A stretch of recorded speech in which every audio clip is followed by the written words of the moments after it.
बिस्मिल्लाहिर्रहमानिर्रहीम। अस्सलाम वालेकुम नाज़रीन, आप देख रहे हैं 92@8 विद सादिया अफसाल। नाज़रीन, आज सेनेट के लिए और ख़ुसूसी तौर पे चेयरमैन सेनेट के लिए बड़ा अहम दिन था, एक बड़ा दिन था, और ये वो दिन था जिस पर अपोजिशन कह रही थी कि आज वो दिखाएंगे कि जमहूरियत कैसे जीतेगी। लेकिन हुआ वही जिसका खदशा जाहिर किया जा रहा था, और साथ ही साथ ये भी कि हुकूमती अराकीन जो हैं वो बहुत ज़्यादा पुरएतमाद दिखाई दिए, बहुत ही ज़्यादा कॉन्फिडेंस था उनमें। और वो इसलिए था कि सादिक संजरानी साहब की शख्सियत एक ऐसे शख्स की शख्सियत है जिस पर अपोजिशन के लोग भी एतमाद कर रहे हैं। अपोजिशन के लोग भी बहुत ज़्यादा खुश थे जब प्रेसिडेंसी जिन दिनों उनके हाथ आती थी तो ऐवान सदर में अपोजिशन के बड़ी तादाद में सेनेटर्स उनके साथ जाते थे, बैठते थे, उनके काम भी करवा दिया करते थे।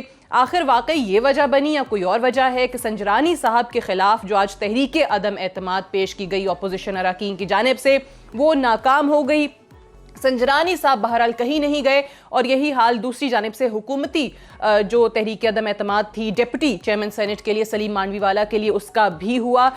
दोनों तहरीक नाकाम हुई। लेकिन जिस तरीके से अभी हम देख रहे हैं कि अपोजिशन की तरफ से कहा जा रहा है कि जनाब ज़मीर फरोशी हुई है और ना जाने किस चीज़ का जादू चला है। 103 जो है मेंबर्स हैं सेनेट के, उसमें से 100 मेंबर्स जो थे वो मौजूद थे, 100 सेनेटर्स हाउस में मौजूद थे। 2 जमात इस्लामी के सेनेटर्स मौजूद नहीं थे जिन्होंने पहले ही ऐलान कर दिया था कि वो इसमें हिस्सा नहीं लेंगे, और एक पाकिस्तान मुस्लिम नवाज के सेनेटर चौधरी तनवीर मुल्क से बाहर होने की वजह से मौजूद नहीं थे। 45 वोट जो हैं वो पड़े संजरानी साहब के हक में, और 50 वोट जो हैं वो इस तहरीक के हक में यानी संजरानी साहब के खिलाफ पड़े। 5 वोट जो हैं वो मुस्तरद हो गए, लिहाजा संजरानी साहब ओहदे पर बरकरार हैं। इस तमाम चीज़ पर बात करेंगे। जनरल अब्दुल कादिर बलोच साहब ने मुझे ज्वाइन किया है, सीनियर रहनुमा है पाकिस्तान मुस्लिम नवाज के, बेहद शुक्रिया जनरल साहब आपका। अली मोहम्मद खान साहब ने हमें ज्वाइन किया है, पाकिस्तान तहरीक इंसाफ के सीनियर रहनुमा हैं, वज़ीर मुमलिकत हैं, आपका भी बेहद शुक्रिया। अली मोहम्मद खान साहब, आई स्टार्ट विद यू। आज बिलावल साहब जिनके मुंतखब होने पर जीए भुट्टो के नारे लगा रहे थे, असम्बली सेनेट के अंदर ये नारे गूंज रहे थे 2018 में, आज उनको दोबारा मुंतखब होने पर वो जाली, कठपुतली और सिलेक्टेड कह रहे हैं। जी बिस्मिल्लाहिर्रहमानिर्रहीम। अल्लाहुम्मा सल्लि व सल्लिम व बारिक अला सय्यिदिना मुहम्मद रसूलुल्लाह सल्लल्लाहु अलैहि वसल्लम। मैं समझता हूँ कि अल्लाह ताला ने जो है एक करम किया है कि सेनेट पे जो एक शब-खून मारने की कोशिश थी जनाब आसिफ अली जरदारी साहब और अपोजिशन की तरफ से, वो आज अल्लाह के करम से नाकाम हुई। सेनेट पे शब-खून मैं इसको क्यों कह रहा हूँ, क्योंकि अल्लाह ताला हर उस काम में इंसान को कामयाबी देता है जो नेक नियति से हो। यही सादिक संजरानी साहब जो हैं, इन्हीं को जरदारी साहब और बिलावल साहब और हमने मिलके कामयाब किया था। उस वक्त पॉइंट क्या था? उस वक्त पॉइंट ये था कि जनाब मियाँ नवाज शरीफ साहब और मुस्लिम लीग नवाज पे करप्शन के बेइंतहा चार्जेस थे, आवाम उनके खिलाफ थी और है, और हम सब अपोजिशन ये समझते थे कि मियाँ साहब की हुकूमत और उनकी रिट नहीं चलनी चाहिए, और उनकी हुकूमत जो है जिस तरह से वो चला रहे थे, तो हमारा ये था कि हमने उनको हर लेवल पे अपोज करना है। तो एक उसूल के तहत तहरीक इंसाफ खड़ी थी और पीपल्स पार्टी ने भी उस चीज़ की सपोर्ट की। लेकिन उसी संजरानी साहब को जब आप हटाना चाह रहे हैं तो there has to be some logic behind every move. कोई पॉलिटिशियन इस तरह नहीं होता कि उसको रात को ख्वाब आता है और काम करता है। तो अपोजिशन के मेंबरानों ने यह सवाल उठाया कि संजरानी साहब में मसला क्या हो। वही संजरानी साहब हैं जिनको पहले हमने सपोर्ट किया। मसला यहां पैदा हुआ कि जब जनाब आसिफ अली जरदारी साहब पे करप्शन के वो पुराने केसेस जो हमारे दौर के नहीं, जनाब मियां नवाज शरीफ साहब के दौर के थे, वो जब नैब ने खोले तो वहां पर जरदारी साहब ने शायद प्रेशर डालने के लिए, जो भी उनका मकसद है, उसी संजरानी साहब को अपोज किया जिसको सपोर्ट कर रहे थे। तो मतलब ये हुआ कि बुनियाद किसी उसूल की बुनियाद पे नहीं थी, जाती मफाद था। आज अपनी लीडरशिप के जाती मफाद को उनके अपने ही सेनेटर्स ने, अपोजिशन के सेनेटर्स ने रद्द किया। और उसमें दूसरी बात यह है, लोग ये कहते हैं कि ये कंसील्ड वोट होता ही इसलिए है स्पीकर का और चेयरमैन सेनेट का और स्पीकर नेशनल असेंबली का, कि ये वोट ऑफ कॉशियस होता है, क्योंकि यहाँ पे आप पार्टी एफिलिएशन से ऊपर उठ के बात करते हो। वजह यह है कि जब कस्टोडियन बैठा होता है, चाहे वो चेयरमैन सेनेट हो, चाहे वो स्पीकर नेशनल असेंबली हो, वो सबको इक्वली ट्रीट करता है। तो वो इक्वली तभी ट्रीट करेगा जब वोट ऑफ कॉन्शियस लेके आएगा, ताकि उसको ये पता हो कि दोनों तरफ मुझे एतमाद हासिल है। और कभी कभार इसलिए ये होता है कि कभी कभार कायद ऐवान से भी ज्यादा स्पीकर वोट ले जाता है, क्योंकि उसको अपोजिशन से भी वोट पड़ जाते हैं। तो ये तो कोई बात ही नहीं है कि कंसील्ड क्यों था और क्यों रिजेक्ट किया। इसलिए रिजेक्ट किया कि पीपल्स पार्टी की सियासत को आज उनके अपने ही जालों ने जो है, मैं समझता हूं कि रद्दी की टोकरी में फेंक दिया है। पीपल्स पार्टी की सियासत को आज उनके अपने ही जालों ने रिजेक्ट किया है। यहां पर यह खबर भी बता दें कि पहले तो एक सेनेटर की खबर आई थी, सेनेटर मुस्तफ़ा नवाज खोखर साहब की, फिर दूसरी सेनेटर की, सेनेटर कुरतुलैन मरी साहिबा की, और अब यह खबर है कि पीपल्स पार्टी के तमाम सेनेटर्स ने इस शिकस्त पर अपने इस्तीफे जो हैं वो बिलावल भुट्टो जरदारी साहब को भिजवा दिए हैं। जो अली मोहम्मद खान साहब ने अभी बात की सीक्रेट बैलेट और ओपन बैलेट के हवाले से, इस पे भी क्योंकि बहुत ज़्यादा आज हम सुन रहे थे बाज़गश्त है कि क्यों खुफिया रायशुमारी है और इसी वजह से ये गलत फ़ायदा उठाया जाता है, कुछ लोग ख़रीद लिए जाते हैं, हॉर्स ट्रेडिंग होती है।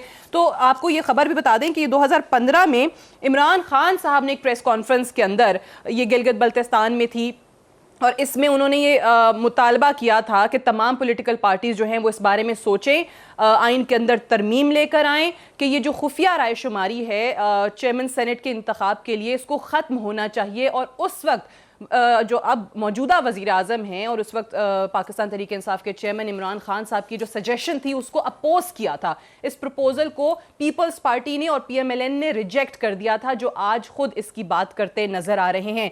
जनरल साहब, आपकी तरफ आते हैं, आज हुआ क्या? आपकी तादाद थी जब करारदाद के हक में लोग खड़े हुए तो 64 की तादाद थी, वोटिंग के लिए गए तो कुछ और हो गया। और यही नहीं बल्कि जो डिप्टी चेयरमैन सेनेट के खिलाफ मोशन थी हुकूमत की, उसमें भी 3 ऑपोजिशन लीडर्स ने जो है वो वोट किया। बिस्मिल्लाहिर्रहमानिर्रहीम। मेरे छोटे भाई हैं अली मोहम्मद ख़ान, बहुत प्यार करता हूँ उनसे, बड़े सच्चे आदमी हैं। बहरहाल दिल की बात सामने नहीं आती है, ज़ुबान पर पार्टी पॉलिसी सामने होता है, वो पेश किया जाता है।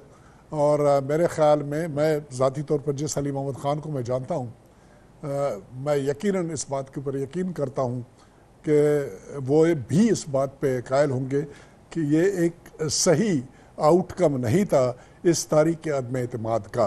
इस बात को वहाँ पर मैं छोड़ देता हूँ।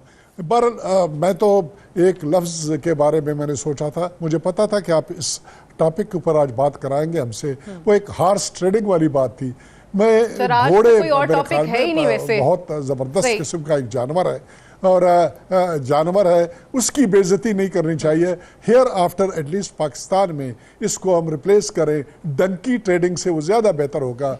गधे को इतना बाइज्जत नहीं तस्वुर किया जाता है, अच्छा, इतना अच्छा जानवर नहीं देना चाहिए जितना घोड़े को। मेरे ख्याल में मैं इसको यहाँ पर छोड़ देता हूँ। और जनरल साहब, एक चीज बताइएगा, एक और बात जिस पे मैं आना चाहता हूँ। सर एक चीज बताइएगा। जी फरमाएं। जी सादिया, मैं ये जानना चाह रही थी क्योंकि आपका ताल्लुक भी वहीं से है। अब हासिल बिजंजो साहब जो हैं वो खुद ऑन रिकॉर्ड हामिद मीर साहब के शो में उन्होंने कहा कि मैं नवाज शरीफ साहब का नॉमिनी हूं, उन्होंने मुझे नॉमिनेट किया। आप दूसरे संजरानी साहब, वो भी बलोचिस्तान से हैं। सो ये संजरानी साहब की क्या वो शख्सियत का असर है? क्योंकि ऑपोजिशन के सेनेटर्स भी कहीं पर कोई उनकी बुराई करता नहीं नजर आता था, सब मोतरफ होते थे। सादिया, मैं शख्सियात के बारे में तो बात ही नहीं करना चाहता। मुझे किसी किस्म का कोई बोझ नहीं है सादिक संजरानी साहब से। अच्छा। सादिक संजरानी साहब एक शरीफ आदमी है, एक खानदानी आदमी है, एक इज्जतदार आदमी है। ये पार्टी प्रोग्राम्स हैं, ये हिसाब किताब है, ये सियासत है।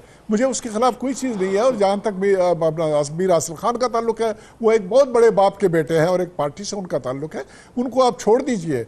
ये जो एक्सरसाइज हुआ उसके बारे में मैं बात करना चाहता हूँ। अभी आपने वहाँ पर क्लिप दिखाया जो मैं देख नहीं रहा था क्योंकि मैं दूर हूँ। वहाँ पर आपने एक मिनिस्टर साहब को कहा, एक मिनिस्टर साहब 1 महीना पहले लिख के देते हैं। जी। और उस मिनिस्टर साहब का सेनेट से ताल्लुक नहीं है, वो कौमी असेंबली के मेंबर है। और उसको कैसे यकीन हो गया, कैसे लिख के दे दिया? वो मुझे ये पता है कि वो कोई बहुत बड़े क्या कहते हैं बुजुर्ग नहीं है या रूहानी शख्सियत नहीं है जिनको पता था, लेकिन ये बात इंडिकेट करती है हुकूमत की प्लानिंग के बारे में। और वो हमेशा जरा थोड़े से जज्बाती किस्म के आदमी है। हुकूमत को हमेशा ये तो वही चीज हो गई कि वो कहते हैं कि हमें यकीन है कि ज़मीर की आवाज सुनेंगे। जो अली मोहम्मद खान साहब ने भी कहा कि वोट ऑफ कॉन्शियंस जो है वो होता है। ये अली, ठीक है, मैं अली मोहम्मद खान साहब से जरा चाहूंगी कि वो रिस्पॉन्ड कर दें जो आपने पूरी एक्सरसाइज के हवाले से बात की है। अली साहब। Got great regards for general साहब, लेकिन मैं समझता हूं कि यहाँ पे एक तो मेरा इस पर पूरा यकीन है कि अल्लाह ना करे, और मेरा यकीन है कि पूरे अवान में कोई भी अब्दुल्ला बिन उबई जैसा बदबख्त नहीं हो सकता। यहाँ सारे हम मुसलमान हैं, सारे पाकिस्तानी हैं अल्हम्दुलिल्लाह, और सबको मैं अपने से तो बेहतरीन मुसलमान समझता हूँ, लेकिन ईमान सबसे बेहतर समझता हूँ अपना, कि किसी चीज़ पे इमरान खान का सिपाही कभी बिक नहीं सकता। पाकिस्तान के लिए कर रहे हैं, हमें क्या ज़रूरत थी, अपनी अपनी फील्ड थी बेहतरीन, अपनी एक नहीं 2 प्रोफेशनल फील्डें छोड़ के हैं, इंजीनियरिंग लॉ सब कुछ छोड़ के इधर आए हैं। हमारे दोस्त अहबाब दिन में इतना कमाते हैं जितना हम साल में कमाते हैं, लेकिन वो कमाने के लिए हम इधर नहीं आए। इसी तरह जनरल साहब को भी पता है, ये फ़ौजी हैं, ये तनख्वाह के लिए कोई फ़ौजी जाके बॉर्डर पर जान नहीं देता, ये मुल्क की हिफाजत के लिए लड़ते हैं, ये तनख्वाह के लिए कोई नहीं जान देता। जनरल साहब और उनके जो सिपाही होते हैं वो मुल्क के लिए जान लेते हैं और जान देते भी हैं। देखें यहाँ इशू क्या था, मैं ये समझता हूँ कि जिन लोगों ने कॉन्स्टिट्यूशन और आइन बनाया, और दुनिया में भी जो होता है, सिर्फ पाकिस्तान में, we don't need to reinvent the wheel, दुनिया में भी यही होता है। Why do you conceal the vote of general elections? उसकी वजह ये होती है कि आम आदमी जब वोट करने जाता है, वो अगर छुप के वोट ना डाले, जो बक्से में आम आदमी वोट डालता है, तो उसको तो इलाके के होंडे मार के रख दें। किसी को नहीं पता होता कि अली मोहम्मद ने कौमी असम्बली या सूबाई में किसको वोट किया, वो कंसील रखा जाता है। फिर दूसरा जो है, कुछ वोट ओपन क्यों रखे जाते हैं, वो पार्टी की अमानत होते हैं। जिस तरह कायद ऐवान हो गया, वो पार्टी की अमानत है। आप अगर पीपल्स पार्टी के टिकट पे आए हैं और बिलावल साहब जो हैं वो कैंडिडेट हैं वज़ीर आज़म के, आप इमरान खान को नहीं डाल सकते, वो पार्टी की अमानत है। लेकिन कुछ वोट ऐसे होते हैं जो आपके ज़मीर की अमानत होते हैं। कस्टोडियन होता है स्पीकर नेशनल असेंबली और नेशनल सेनेट का चेयरमैन, उसने सबको बैलेंस रखना होता है। इस वजह से वो खुफिया रखा जाता है कि अगर एक शख्स का एतमाद है, एक शख्स हुकूमत में बैठा है, उसको ये पता है कि ये चेयरमैन या ये स्पीकर जो है ये इंसाफ नहीं कर पाएगा, तो उस पर कोई कदगन नहीं है, वो अपोजिशन के उसको भी वोट, क्योंकि नोबडी नोज अबाउट दैट, सिर्फ अल्लाह को पता होता है। हाँ, अगर कायद ऐवान का वोट है, उसमें अगर आप खिलाफ जाते हैं, वो पार्टी की अमानत है। इस वजह से इसको कंसील रखा गया। तो भाईजान जो है, मेरी बहन, हम लोग यहाँ किसी के करप्शन केसेस डिफेंड करने नहीं बैठे, ना मैं ना जनरल साहब। अच्छा, आप इसको तो पाकिस्तान के लिए बैठे हैं। आप इसको वैसे आज ज्यादा पीपल्स पार्टी की शिकस्त देखते हैं या पीएमएलएन की? देखिए, मैं समझता हूं कि आज जो हुआ है, मुस्लिम लीग नवाज को तो अवाम ने रिजेक्ट किया, उनको तो अदालत ने रिजेक्ट किया, उनको तो वक्त ने रिजेक्ट कर दिया। मैं समझता हूं आज बहुत बड़ी शिकस्त हुई है पाकिस्तान पीपल्स पार्टी की सियासत को और आसिफ अली जरदारी साहब को। ओके, पाकिस्तान पीपल्स पार्टी की सियासत आज रिजेक्ट हुई है, मुस्तरद हुई है, अली मोहम्मद खान साहब का ये मानना है। एक ब्रेक लेंगे, ब्रेक से वापस आएंगे, डिस्कशन को यहीं से आगे बढ़ाएंगे। पाकिस्तान पीपल्स पार्टी के सेनेटर्स जो हैं वो इस्तीफे दे चुके हैं आज की शिकस्त पर, और वो कह रहे हैं कि हम शर्मिंदा हैं। बिलावल साहब को उन्होंने इस्तीफे अपने इरसाल कर दिए हैं। और दूसरी चीज़ ये भी है कि मरियम साहिबा ने भी थोड़ी देर पहले जो ट्वीट किया था कि जो भी लोग हैं जिन्होंने धोखा दिया है, they would be named, shamed and sorted out. तो वो कैसे मरियम साहिबा जो हैं वो इन रिस्पेक्टेबल सेनेटर्स को सॉर्ट आउट करने का कह रही हैं, इस पर भी बात करेंगे एक वक्फे के बाद।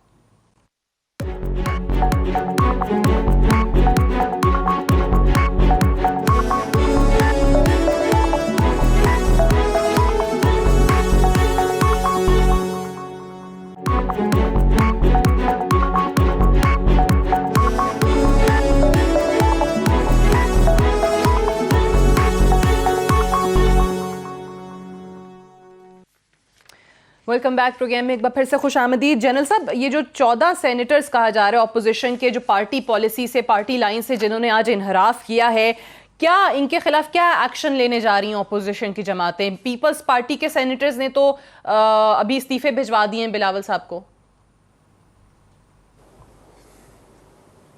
सादिया, मेरे ख्याल में सबसे पहले तो ये मालूम करने की ज़रूरत है कि ये कौन है। ये मालूम करना इंतहाई ज़रूरी है जी। जब ये मालूम हो जाए कि फेयर तरीके से, तो सबसे बड़ी सज़ा इनके लिए ये होगी कि कौम के सामने उनको नंगा किया जाए, कौम के सामने उनको नाम लाए जाए और कौम को ये बताया जाए कि ये वो शख्स हैं जिस वक़्त सामने होते हैं तो उस वक़्त उनकी राय कुछ और होती है, जब छुपने की बारी आ जाती है, जब दिन में इनकी और राय और रात के उनकी राय और होती है। पहले तो ये मालूम करना ज़रूरी है इनकी सियासत, ताकि हमेशा के लिए क्लोज हो जाए। अनफॉर्चुनेटली हमारे मुल्क में अब तक किस किस्म की कार्रवाई नहीं हुई है। लेकिन मेरे ख्याल में इस किस्म के लोगों को सियासत करने का किसी सूरत में हक नहीं पहुंचता है, हक नहीं पहुंचता है। जब खड़े हो तो वहाँ पर कुछ और कहें और जब छुप जाए तो कोई और बात कर ले। पहली बात तो ये है। दूसरी बात यह है कि इनकी मेंबरशिप फौरन ख़त्म करना चाहिए। पार्टियों ने इनको टिकट दिए हैं और पार्टी लाइन के खिलाफ अगर उन्होंने वोट दिया हुआ है तो ऑटोमेटिकली वो अपना लूज कर लेते हैं मेंबरशिप, उनको मेंबर होने का कोई हक नहीं पहुंचता है। और ये तो वो लोग हैं, अभी मैं क्या बताऊं इनके ऊपर क्या होगा। ये वो लोग हैं जिन्होंने पैसे लिए, या ये वो लोग हैं जिनके वीडियोस और ऑडियोज बने हैं, या ये वो लोग हैं जिनके खिलाफ प्रॉबेबली करप्शन के प्रूवन केसेस हैं, जिनको इनको प्रॉबेबली दिखाया गया और बताया गया कि अगर तुमने वोट नहीं दिया तो ये होगा और वो होगा। ये हमारे मुल्क में नॉर्मल सी बात है, कोई अब नॉर्मल बात नहीं है। तो बहरहाल इन्होंने जो किया सो किया, कोई ऐसी बात नहीं है। और अवाम इस वक्त अपने मसलों का हल चाहती है और मसले अवाम के इस वक्त सबसे बड़े दो मसले हैं, वो है महंगाई और वो है बेरोजगारी। और इसके बारे में अवाम इस वक्त सही है सर, ये इस बात से तो आई टोटली एग्री। और इस पे मैं बाद में आपकी तरफ आती भी हूँ सर, इस पे हम तफसील से थोड़ी बात भी करेंगे। अली मोहम्मद खान साहब, यही जो सीक्रेट बैलेट की बात है, जो हमने पहले भी बताया था कि खान साहब का प्रपोजल था और ये 2015 की स्टोरी, प्रोड्यूसर साहब दिखा दिया कीजिए प्लीज, ताकि पता भी चल जाए कि हम किस चीज़ की बात कर रहे हैं। आर्टिकल 226 ऑफ कॉन्स्टिट्यूशन जो है जिसकी बात करते हैं, और आर्टिकल 226 क्या है, वो ये है कि all elections under the constitution other than those of the Prime Minister and the Chief Minister shall be by secret ballot। और ये इमरान खान साहब की उस टाइम पे तजवीज़ थी कि इस पर बैठे ये सीक्रेट बैलेट को, ये खुफिया रायशुमारी को ख़त्म करें, ओपन होना चाहिए। तब भी उन्होंने यही कहा था कि ख़रीदे जाते हैं वोट, ज़मीर का सौदा होता है, हॉर्स ट्रेडिंग होती है। तो अली मोहम्मद खान साहब उस वक्त तो मना कर दिया था, रिजेक्ट कर दिया था पीपल्स पार्टी ऑफ PMLN ने खान साहब का प्रपोजल। अब आपको लगता है कि इस किस्म की कोई गुंजाइश है कि बाकी अपोजिशन की पार्टीज भी कहेंगी कि आइए बैठिए देखते हैं इसमें क्या तरमीम लेकर आए? देखिए, ये असल बात है जो आपने की है। थोड़ा सा ये तवज्जो तलब नुक्ता है, जो घोड़ों के शौकीन हैं उनके ख़रीदारी के, वो कभी भी इसकी सपोर्ट नहीं करेंगे। क्यों? बदकिस्मती से पाकिस्तान का ऐवान जो बाला है, उसमें जब सेनेटर्स का इलेक्शन होता है तो बदकिस्मती से पाकिस्तान में घोड़ों की मंडी लगती है। तो खान साहब ने जो बात की थी वो ये थी, ऑन सीरियस नोट, कि जब सेनेट का इलेक्शन हो रहा हो, मेंबरान सेनेट का, और वहाँ MP हजरात चारों सूबों में जब वोट करते हैं, वो पाबंद हैं कि जो उनकी जमात का मेंबर है उसको वो वोट करें। अगर वो समझते हैं कि वो मुनासिब नहीं है वो बंदा, तो उनको ये हक नहीं होना चाहिए। They should go back to the elected. वजह उसकी क्या है? वो पार्टी के भी और अपने उन अवाम के भी जिन्होंने, फ़र्ज करें अली मोहम्मद MPA है और वो MPA की सीट में पख्तूनख्वा की असम्बली में बैठा है, तो वो अपनी PTI, इमरान खान और अपनी जमात का भी कस्टोडियन है मफादात का, लेकिन उन नीचे अवाम का भी जिन्होंने अली मोहम्मद को नहीं, उन्होंने बल्ले को, इमरान खान को वोट किया होता है। तो MPA पाबंद है कि वो उस शख्स को वोट करे जो वो जमात का टिकट होल्डर है सेनेट के इलेक्शन के लिए। लेकिन अगर वो समझता है कि ये बंदा गलत है, ठीक नहीं है, तो फिर उसको सबसे पहले अपनी सीट वापस करनी पड़ेगी, अवाम के पास फिर जाए कि जनाब ये मेरी जमात ने कहा इस आदमी को वोट करो, गलत है तो मैं नहीं कर सकता, इसलिए मैं वापस आ रहा हूं। वो तो किसी में हिम्मत है नहीं कि इस्तीफा दे। इस पे खान साहब ने बात की कि वो इलेक्शन ओपन करें ताकि असल खरीदो फरोख्त वहां है। जो ये एक दो चीजें हैं जो मैं समझता हूँ ये तो कोई रॉकेट साइंस नहीं है। एक छोटा सा स्टूडेंट भी समझ सकता है, 12वीं का 14वीं का लॉ का स्टूडेंट समझ सकता है कि speaker national assembly, chairman senate, these two honourable seats are they are the custodians of the respective houses. उन्होंने हमेशा ये गिला होता है कि अपना स्पीकर साहब आप सिर्फ हुकूमत के नहीं, आप अपोजिशन के भी कस्टोडियन है। तो वो तब कस्टोडियन बनेगा ना जब सीक्रेट बैलेट होगा। अगर ओपनली आपने उसको अपोज किया है, why should he be your custodian? ये तो उस पॉलिसी के खिलाफ है, इस वजह से इसको सीक्रेट रखा गया। और ये मुझे कोई ना बताया कि 14 या पता नहीं कितनी वोट खिलाफ गए। वो इसलिए खिलाफ गए होंगे कि अगर वो ओपनली खिलाफ जाएंगे तो वो तो जरदारी साहब की, तो फिर वहां बिलावल हाउस में इनकी तो गोशमारी हो जाएगी। तो इस वजह से जब उनको मौका मिला तो जमीर की आवाज पे वो बोल पड़े। हाँ, चले वो पीपल्स पार्टी वाले तो सब रिजाइन कर गए। अब वो 14 की बात जो है वो कर रही है मरियम साहिबा के, they would be named, shamed and sorted out. अब वो कैसे होगा वो देखना है। मजहर अब्बास साहब, आपको आवाज आ रही है? जी मुझे आ रही है, आपको आ रही है मेरी आवाज? मजहर अब्बास साहब हमारे साथ मौजूद हैं।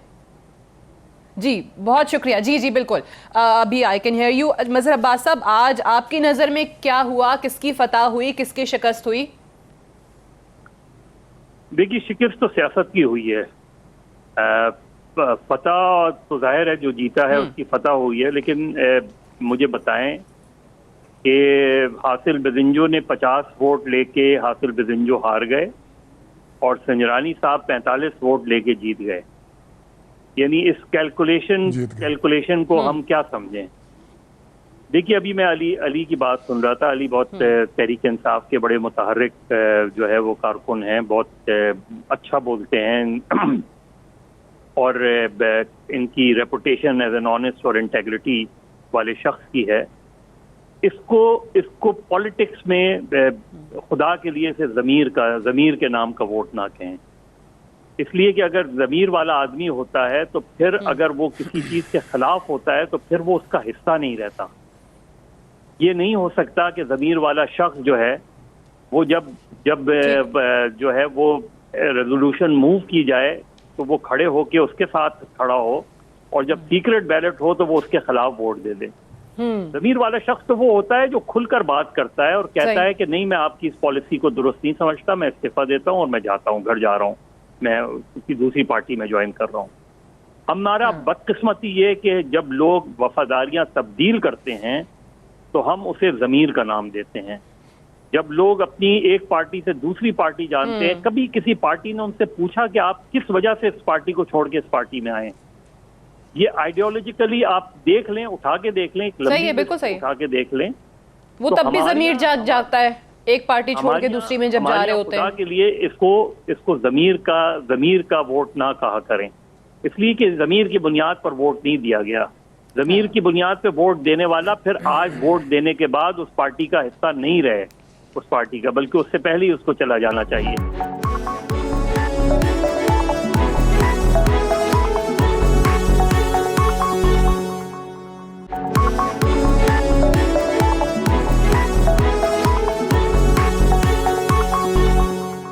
कमर जमान कायरा साहब ने भी हमें ज्वाइन किया। मैं पीपल्स पार्टी का भी मौक़िफ़ जान लूं, क्योंकि आज पीपल्स पार्टी के तमाम सेनेटर जो हैं वो तो मौजूद हैं, उनको मीटिंग के लिए कॉल कर लिया गया, इस्तीफे उन्होंने दे दिए हैं। कायरा साहब अस्सलाम वालेकुम। अस्सलाम वालेकुम। कायरा साहब, अभी मजहर अब्बास साहब कहते हैं कि सियासत की शिकस्त है, ज़मीर वाले, ये बात तो वैसे दुरुस्त है कि जिन सेनेटर्स का ज़मीर जागा है तो उनका ज़मीर जाग के उनको मलामत ये क्यों नहीं करता कि भाई आप जाएं लीडरशिप के सामने खुल के बोल दें कि नहीं आप वोट कर सकते आप उनके नॉमिनेटेड शख्स को, लेकिन जब वो सीक्रेट बैलेट होता है वहाँ वो वोट डालने के लिए जाते हैं, वहाँ पे ज़मीर जाग जाता है। ये बिल्कुल दुरुस्त बात है। लेकिन सर, सवाल पीपल्स पार्टी से ये भी हो रहा है कि 1.5 साल पहले वो इंसान बहुत अच्छा था, वो शख्स बहुत अच्छा था, और आज उसी को आप दोबारा से सिलेक्टेड जाली और कठपुतली कह रहे हैं। संजरानी साहब, देखिए, संजरानी साहब से फिर गुस्से में बातें हो जाती है। संजरानी साहब को बिल्कुल हमने वोट दिया था, उस वक्त बहुत दफा इसकी वजाहत कर चुके हैं कि उस वक्त अपोजिशन की जमातें थे, पीटीआई और हम और मुस्लिम लीग की हुकूमत थी, हुकूमत के खिलाफ हमने उनको चुना था, बनाया था चेयरमैन। आज पोजीशंस बदल गई, इसकी बहुत वजाहत हम कर चुके। और एपीसी के अंदर हमारी हलीफ जमातों ने, अपोजिशन की जमातों ने ये मुतालबा किया कि दोनों बड़ी जमातें अब बैठे हैं, हमारे पास अक्सरियत है, तो हमें संजरानी साहब को तब्दील करना चाहिए। हमने उनके खिलाफ कोई चार्जशीट नहीं दी, हमने कहा जी हमारा अक्सरियत का ये डिमांड है, हक है, तो बिल्कुल वो इस्तेमाल किया गया। वो गैर जमहूरी या गैर आईनी या गैर तरीका कार इख्तियार नहीं हुआ। सर, ये जो 14 सेनेटर्स आज धोखा दे गए, ये कैसे आइडेंटिफाई होंगे? देखिए सादिया, ये तो चीजें आइडेंटिफाई होती है तरीके से ही, काफी हद तक चीजों को पता चल जाता है। ये जो ज़मीर की आवाज़ है, हमारा ख्याल था कि जनरल एहतिशाम ज़मीर दुनिया से चले गए, अल्लाह ताला उनको अगले जहान उनके लिए आसान करे। शायद उनके जाने के बाद ये ज़मीर जगाने का अमल बदल जाए, लेकिन अभी पता चला कि नहीं, ज़मीर जगाने वाले अभी हैं और अब भी इनामात की बारिशें और फैज़ होते रहते हैं। तो गुजारिश ये है कि इस वक्त ये जो 14 लोग गए हैं जिन्होंने अपना डिफेक्ट किया है, इसके बावजूद ये सारा कुछ हुआ, जो कुछ हुआ उसको छोड़ दीजिए, बदनुमा काम हुआ, मेरे लिए भी बहुत अफसोसनाक है। लेकिन इस सारे अमल के बावजूद चेयरमैन को सिर्फ 44 मेंबरों का एतमाद हासिल है, सारे डिफेक्शन हर चीज करा के, और उनके खिलाफ 50 मेंबरों ने बाकायदा सनद दे के कहा। आज टोटल जो वोट पोल हुए उनमें से मेजॉरिटी ने कहा कि mister chairman we does not command the majority, ठीक। आज भी कहा, इवन टुडेज वोट कहा। हाँ, टेक्निकली वो बच गए, टेक्निकली उनके खिलाफ होने वाला आदम एतमाद का वोट नाकाम हो गया, लेकिन ये सारी डिफेक्शन करा के, ये सारा कुछ करके, क्योंकि बहुत दिनों से बातें कर रहे थे, हमें भी कह रहे थे कोई नहीं होना, बड़ी तेजी से बातें हो रही हैं, बहुत सारी गुफ्तगुएं चल रही हैं, और ये बिल्कुल दुरुस्त है। सेनेट के मेंबर, यानी मुझे मैं उन मेंबर से भी कोई मेरी हमदर्दी नहीं होगी जो हल्के वाले हैं, उनको भी इस तरह नहीं करना चाहिए कि वो डिफेक्शन करें, लेकिन हल्के वाला तो चले कुछ शोर करेगा ना कि मेरे जी को बरादरी के वोट थे, धड़े के वोट थे, मेरे अपने थे जी, फलां के थे। सेनेट के मेंबरान तो प्योरली जमात की वजह से आते, इनका तो कोई अपना जाती वोट बैंक नहीं है, वोट के ऊपर जोर नहीं है, जमात की वजह से आते हैं, जमात को रिप्रेजेंट करते हैं, जमात के फैसलों के पाबंद होने चाहिए। अगर उनके जमीर जाग गए थे तो वो इस्तीफा देके कहे जी कि इस्तीफा दे देते। हाँ, वो जमीर, बिल्कुल जमीर जागने की वो ज्यादा बेहतर निशानदेही हो और जाती है। ये हैरानगी की बात है सादिया कि सुने ये जब हमारे लोगों ने उस वक्त अपनी वफादारियां तब्दील की तो हमने पाकिस्तान के अंदर उर्दू लुगत में एक इजाफा किया, उनको पेट्रियट कहा गया, अंग्रेजी लुगत में पेट्रियट कहा गया, यानी मुहब्बे वतन। वो लोग जो गद्दारी कर रहे हैं, जो अपनी लॉयल्टी से चेंज कर रहे हैं, हो गए, वो मुहब्बे वतन हो गए, पर हम तो गद्दार हो गए ना। अच्छा, वैसे एक चीज बहुत बड़ा गद्दार हो गया। हाँ, अभी आपके ज्वाइन करने से पहले मैं जनरल अब्दुल कादिर बलोच साहब और अली मोहम्मद खान साहब से भी यही बात करी थी कि ये जब फिर खान साहब 2015 में सजेशन, आपको याद होगा, वो कह रहे थे आर्टिकल 226 आइन का तरमीम कर दो, चेंज कर दो, सीक्रेट बैलेट खत्म कर दो, तब आप और PMLN वाले नहीं माने। और यार उसमें बहुत सारे यू टर्न खान साहब ले चुके हैं, आज भी उन्होंने ले लिया, क्या करें। अच्छा, अली मोहम्मद खान साहब, चले जनरल साहब की पहले इस पे राय सुन लेते हैं। जनरल साहब, अब तो ये वैसे आ जाना चाहिए 226 की तरमीम की तरफ इन जमातों को, आज के बाद खसूसी तौर पे। मैं तो ज़ाती तौर पर इस बात के हक में नहीं हूँ, बुनियादी तौर पर ये बेज़मीरी का इख्तिताम होना चाहिए, ये डंकी ट्रेडिंग वाली कहानी को ख़त्म करना चाहिए। हाँ। जहाँ तक वोट के सीक्रेट होने या अदरवाइज़ का ताल्लुक है, इस पर कोई कबाहत नहीं है, लेकिन जिस बात की तरफ तवज्जो देने की ज़रूरत है वो ये है कि हमारी किरदार किस डायरेक्शन में हम जा रहे हैं, मुल्क को किस डायरेक्शन में ले जा रहे हैं। इमरान खान साहब तमाम मॉरलिटी की क्या कुछ बातें नहीं करते थे, क्या कुछ नहीं कहा उन्होंने, बल्कि उन्होंने जो नुकात भी दिए लोगों के सामने, ही हैज़, अगर मुझसे पूछा जाए तो मैं यही कहूँगा कि he has cheated the nation. और उन्होंने तो कभी कोई ऐसी बात नहीं की जिसके ऊपर यकीन उसका था और यकीन है।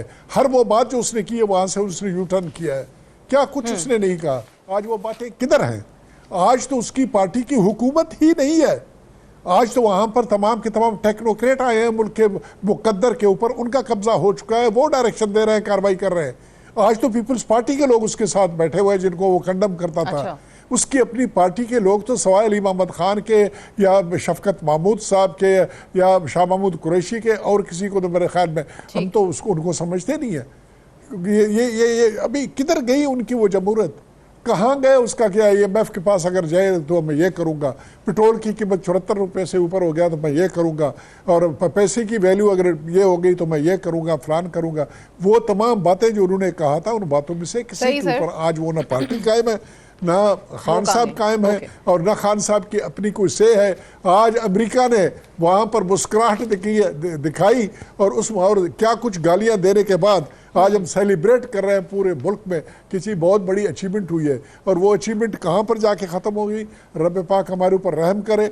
अभी भी जो कुछ हो रहा है मुल्क के अंदर, ये बलूचिस्तान में और वजीरिस्तान में। अच्छा, वैसे ये आपने जो जिक्र कर दिया, मैं एक ब्रेक ले लूं, ब्रेक से वापस आके अली मोहम्मद खान साहब से भी जानेंगे, कायरा साहब से भी और आपसे भी। जो आपने कहा पेट्रोलियम मसनूआत, तो अवाम आज संजरानी साहब के रुक जाने को, या ये चले भी जाते इनकी जगह कोई और आ जाता, शायद उनको अवाम के लिए ये कोई बहुत बड़ी खबर नहीं है। अवाम जो है वो इस पे कोई खुशी के शादियाने या गम जो है वो नहीं मना रही है। यहाँ पे अवाम जो है वो असल इस चीज़ की वजह से परेशान है कि पेट्रोलियम मसनूआत में इजाफा हो गया है।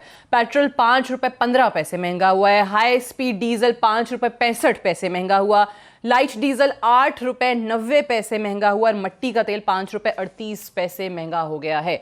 बात करेंगे एक वक्फे के बाद।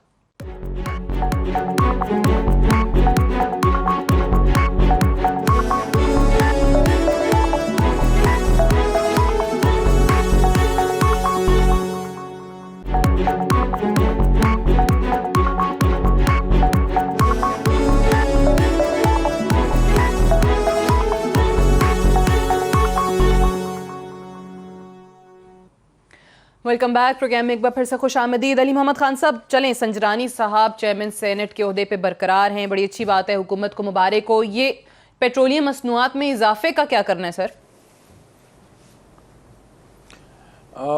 सिर्फ छोटा सा मैं वजाहत कर दूं या एक नुक्ता रख दूं, उस पर शायद कायरा साहब कमेंट करना चाहेंगे। जी जी, अगर इनके इस बात को हम मान लें कि ठीक है, संजरानी साहब वाज नॉट इम्पॉर्टेंट और पीपल्स पार्टी ने वो वोट उस वक्त गवर्नमेंट ऑफ द डे के खिलाफ किया था, हुकूमत वक्त के खिलाफ, तो आज भी वो हुकूमत वक्त के खिलाफ उन्होंने वोट करने की कोशिश की।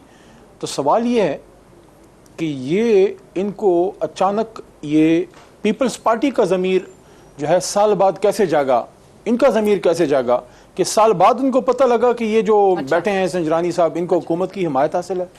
मतलब ये है कि ऐसा तो नहीं है कि ठीक है, वो कहते हैं कि मारो घुटना और फूटे आंख के एहतसाब का सवाल जरदारी साहब से हुआ और प्रेशर टैक्टिक्स के तौर पे संजरानी साहब के खिलाफ अदम एतमाद, ये बच्चों को सबको पता है क्या वजह है।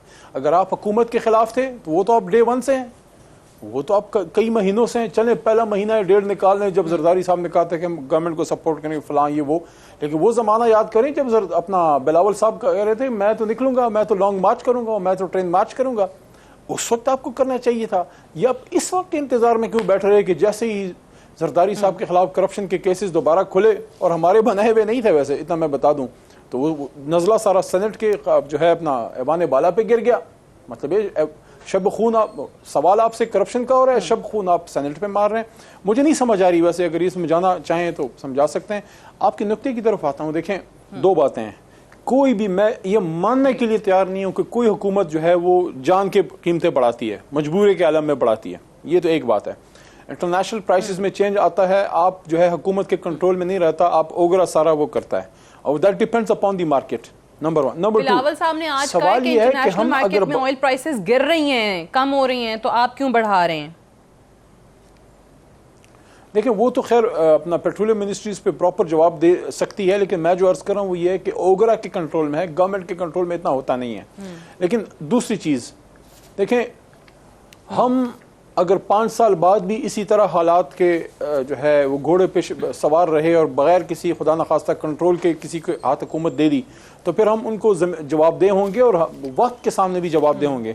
इनसे ये सवाल ज़रूर करना चाहिए कि इस हालत तक कौम आई क्यों, कि जो पाकिस्तान में जो आपका जो फाइनेंशियल क्राइसिस आया, जो पाकिस्तान को हर जगह से हमें एड लेनी पड़ी, जो पाकिस्तान में हर लिहाज से हमें जो है माशी तौर पे तबाही का सामना करना पड़ा, असल सवाल तो इनसे बनता है कि आप मुल्क को ऐसी जगह छोड़ के गए कि हम तो सिर्फ स्टेबलाइज कर रहे हैं। जो नुकसान हुआ वो तो इमरान खान ने नहीं किया, वो तो पिछले 25-30 साल की इन सियासी हुकूमतों ने, और बीच में मुशर्रफ साहब ने भी कोई अच्छा करके नहीं गए। तो मियाँ साहब की और जरदारी साहब और मुशर्रफ साहब ने मिलकर जो पाकिस्तान के साथ किया है, हम सब उसका खमियाजा भुगत रहे हैं, हम उसको ठीक कर रहे हैं, लेकिन it will take some time. जिस मुल्क को इन्होंने कोई 40-50-60 साल लगा के इसको तबाही के दहाने पर पहुंचाया है, कोई भी जो है, मैं समझता हूं कि इमरान खान साहब के पास कोई जादू का चिराग तो नहीं है कि 10 महीने में सब कुछ ठीक कर दें। मैं समझता हूं it will take some time. ये पेट्रोलियम इजाफे के हवाले से एक तो कायरा साहब, फिर भी ये हालात हैं, खान साहब जवाब दे रहे थे कि आप लोगों ने जो बेड़ागर किया इतने साल, वो कहते हैं कि टाइम लगेगा चीजें सीधी होने में। और एक और सवाल जो है वो अली मोहम्मद खान साहब ने आपसे किया था, उस वक्त राब्ता मुनक़ता हो गया था। वो कह रहे हैं कि चलें कायरा साहब बात करें ज़मीर जागने की। वो कह रहे हैं कि मैं ये जानना चाहता हूँ कि पीपल्स पार्टी का ज़मीर साल बाद कैसे जाग गया? गुजारिश ये है कि हम इनके साथ थे अपोजिशन में, उस वक्त अपोजिशन ने मिलके चेयरमैन सेनेट का इंतखाब किया। आज ये हुकूमत में चले गए, तो मुस्लिम लीग अपोजिशन में थी। हम आज भी अपनी जगह खड़े हैं, इनकी पोजीशनें बदल गई और अपोजिशन की जमातों ने हमसे मुतालबा किया और दुरुस्त मुतालबा किया कि अपोजिशन के पास मेजॉरिटी है, हमारा चेयरमैन होना चाहिए, हमारा हक है कानूनी, आईनी, सियासी। जी क्या करें अली साहब? क्या कहा आपने अली मोहम्मद साहब? मैं कह रहा साहब मेरी पूरी बात नहीं सुन पाए थे ना, आपने पूरी वजाहत नहीं की। बात ये है, मैंने मेरा जो नुक्ता है, मेरा नुक्ता ये है कि मैं कह रहा साहब की बात चले मान लेता हूँ for the sake of the argument कि उन्होंने संजरानी साहब को वोट नहीं किया था। उस वक्त भी उन्होंने हुकूमत वक्त के खिलाफ वोट किया, चूंकि संजरानी साहब कैंडिडेट थे, कंसेंसस हमारे और इनके, तो उसको वोट कर दिया। अब ये कह रहे हैं कि हम उसी पोजीशन पे हैं और हम हुकूमत वक्त के खिलाफ वोट कर रहे हैं। मैं इससे एग्री नहीं करता। मैं ये समझता हूं कि अगर ये हुकूमत वक्त के खिलाफ वोट करते तो इनको पहले दूसरे तीसरे महीने ही इनके खिलाफ अदम एतमाद लाना चाहिए था। इन्होंने इस बात का इंतजार 1 साल क्यों किया अपना जमीर जागने का, कि जैसे ही जो है जरदारी साहब पे केसेस स्टार्ट हो गए नैब की तरफ से वो कनेक्ट कर रहे हैं कि जैसे ही लीडरशिप जमीर जाग गया। मैंने सवाल सुन लिया समझ गए वो जैसे उन्होंने कनेक्ट किया लीडरशिप पे केसेस बनने मैं जवाब दे देता हूं। फरमाइए। अर्ज ये है अली मोहम्मद कि हम तो उनमें से नहीं है जिनके जमीर साहब जमीर जगाया करते थे। हम तो अपने ही जमीर से कमजोर ही सही, थके कमजोर लोग सही, लेकिन खड़े अपने असूलों पे रहते हैं। ना मुशर्रफ के साथ चलते हैं, ना किसी और के साथ चलते हैं, ना हम किसी के रेफरेंडम में, बिल्कुल ऐसी बात नहीं। सवाल ये है, वक्त आने पे संजरानी साहब को सपोर्ट भी करते हैं चेयरमैन सेनेट को उस वक्त भी। सर मैंने उसको गुजारिश कर देता हूँ। सवाल ये है कि कल भी उस वक्त हमें मुस्लिम लीग ने जो हुकूमत में थी, सुन लें जी, सुन लें, मैं आपको लतीफा भी सुनाता हूँ ताकि आप समझ सके। हमें उन्होंने कहा कि आप मियां रजा रबानी साहब को सेनेट का चेयरमैन बना दें। हमने कहा जी नहीं, हम अपोजिशन की जमातों के साथ मिलकर अपना चेयरमैन बनाएंगे। हम गवर्नमेंट के साथ इत्तेहाद नहीं कर सकते, हम गवर्नमेंट के साथ ज्वाइंट कैंडिडेचर नहीं कर सकते। हमारी वो पोजीशन आज भी मौजूद है। हम अपनी जगह पे खड़े हैं, हमारे जमीर किसी को जगाने की जरूरत नहीं है। हम कमजोर हो जाएं, मार खाते रहे, मार्शल लॉ के आगे भुगतते रहे, ये सब बातें अपनी जगह। एक बात मेरे भाई अली मोहम्मद ने कही है कि जी इनको हर चीज जो है ना वो माजी का, अब तो 1 साल हो गया यार, अब थोड़ा सा अपने हाल ऐद हाजिर में भी आ जाए। अगर आप मुशर्रफ की हुकूमत से भी हमारे जितना ही गिला है, तो वो जो आप कह रहे हैं कितने कर्जे लिए उसके लिए 10 साल का हिसाब रखा, मुशर्रफ गवर्नमेंट को भी साथ शामिल कर लें। अच्छा वो भी कर लें। हाँ 6,000 से वो कहते हैं 24,000 अरब पे चले गए, वो भी हिसाब कर लें। वो मुशर्रफ वाला भी कहते हैं। जनरल साहब, मैं जनरल साहब की भी जरा राय जानना चाहूंगी। जनरल साहब मैं एक नुक्ता है, एक नुक्ता जी, इन्होंने अली बात जमीर की चल रही है। मेरे ख्याल में आपने पेट्रोलियम बहुत कुछ मसनूआत कहा, पे सर आपने सुन लिया। मजेदार सी बात है। जनरल साहब आप भी एंजॉय करेंगे। जी जी जनरल साहब फरमाइए। जी मेरी बात जरा अली मोहम्मद, मैं सिर्फ 20 सेकंड सिफारिश करता हूँ, मेरी बात सुन लीजिएगा। चलें ठीक है, सर सुन लें। चलें जी 20 सेकंड ले लें, घड़ी देख लेना अपना। अच्छा जी, मैं अर्ज ये कर रहा था कि 20 सेकंड में बात मुकम्मल करने पर जनरल साहब इकट्ठे जवाब दे दें। शुक्रिया। मैं एज अ पॉलिटिकल वर्कर अब ये बात कर रहा हूं, not as a PTI member, क्योंकि एज अ पॉलिटिकल वर्कर मैं ये समझता हूं कि जमातों में लीडरशिप का हक उन्हें होता है जो एक पॉलिटिकल प्रोसेस से होके गुजरते हैं। सवाल मेरा ये है, जमीर की बात की, कायरा साहब की एक नाम है, इनका एक रिस्पेक्ट है कि हम वहीं खड़े हैं हमारी जमात। सवाल सिर्फ इतना छोटा सा, इन्होंने खुद बात की जो है रजा रबानी साहब की, उस वक्त सर टाइम नहीं है सवाल का। पीपल्स पार्टी में आईन के लिहाज से रजा रबानी साहब के सपोर्ट करने के लिए जो है इनकी जमात का जमीर नहीं जगा था। जरा बात करना चाह रहे हैं जनरल साहब के, जमीन नहीं जागा था। ठीक है sir, got your point. General साहब क्विकली सर आपकी तरफ से। अच्छा नहीं जगा था जी। मैं अली मोहम्मद भाई ने मुझे कहा कि इकानमी की तबाही हम लोगों ने फेर दी है, ये हुआ वो हुआ फलान हुआ और अभी वो भगत रहे। ये बात मैं सिर्फ उनके खिदमत में ये अर्ज करना चाहूँगा कि पिछले 20 साल के दौरान, जिसमें परवेज मुशर्रफ के दौर को भी शामिल कर लीजिएगा, पीपल्स पार्टी के 5 साल को और हमारे 5 साल को, पैसे को एक खास लेवल पे रुपये को रखाया गया था, उस डॉलर के साथ उसका एक ताल्लुक था। इकोनॉमिक एक्टिविटी मुल्क में ठीक ठाक चल रही थी। 2017 में 5.8% हमारी ग्रोथ रेट थी और हुकूमत के एंड पे 2018 में प्रोजेक्टेड था 6.2 पर ग्रोथ रेट हमारी पहुंचनी थी। मुल्क में बेरोजगारी का उस किस्म का सिलसिला था नहीं। बिजली का एक बहुत बड़ा बहरान था, वो बहरान हल हो गया, उसमें बड़ी इन्वेस्टमेंट आई। मुल्क में अमन और आमा का एक बहुत बड़ा सीरियस प्रॉब्लम था, मुल्क की सालमियत खतरे में थी, वो कंट्रोल हो गया। पीपल्स पार्टी के दौर से शुरू करके हमारे दौर में आ गया। अल्हम्दुलिल्लाह मुल्क में अमन वापस आया। आज यही कहा जा रहा है कि वो जो खतरात थे वो सब के सब टल गए और महंगाई वगैरह कंट्रोल में। लेकिन आप भी और कायरा साहब कह रहे हैं कि वो टाइम भी शामिल कर लें जो मुशर्रफ टाइम वाला था। सर कार्रवाइयां हो रही, बस टाइम बिल्कुल खत्म हो गया। I have to wind up है। बहुत बहुत शुक्रिया जनरल अब्दुल कादिर बलोच साहब, अली मोहम्मद खान साहब, कमर जमान कायरा साहब का हमसे बात करने के लिए। That's all for tonight. इजाजत दीजिए, खुदा हाफिज।